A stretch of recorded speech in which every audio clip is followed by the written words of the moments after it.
যারা বলেন যে বাবার বাড়িতে মেয়েরা রাজকন্যা আর শ্বশুর বাড়িতে দাসী, শ্বশুর বাড়ির ভাতের অনেক দাম, কিসের উপর ভিত্তি করে বাবার বাড়িতে রাজকন্যা বলেন জানি না।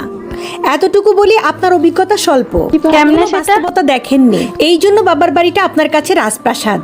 অল্প বয়সে বিয়ে না হয়ে 30 বছর পর্যন্ত অবিবাহিত হয়ে ঘরে থাকেন, দেখেন ভাতের নলা গলা দিয়ে নামে কিনা।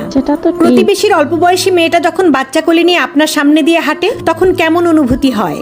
আপনার জন্মদাত্রী কিভাবে আপনাকে কলিজা ছেঁড়া আঘাত করা খোঁটা দেয় বয়স বেশি হয়ে যাওয়ায়।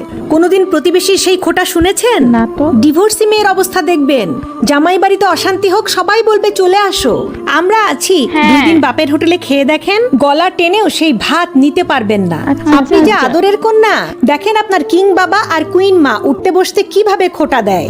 আর যদি ভাইয়ের হোটেলে খান ওইটা ভাত মনে হবে না, বিষ মনে হবে। আর আপনি যদি কালো হন আর কি বলবো, জন্মের পর থেকেই দেখবেন আপনার কোনো গুণ আর এই সমাজ দেখবে না। তাই আপনি যতই বলেন না কেন বাবার রাজকন্যা আপনি, আসলে কি তা এখনো জানেন না। সবকিছুরই একটা নির্দিষ্ট সময় পর্যন্ত মূল্য থাকে, হোক সেটা মানুষ কিংবা পণ্য। মেয়েদের যদি স্বামীর বাড়িতে সুখ না হয় তাহলে বাপের বাড়িতেও সুখ নাই। বাপের বাড়িতে বিয়ের আগে মেয়েরা কিছু বছরের জন্য রাজকন্যা হয়ে থাকে, তারপর এদের দিকে কেউ ফিরেও তাকায় না।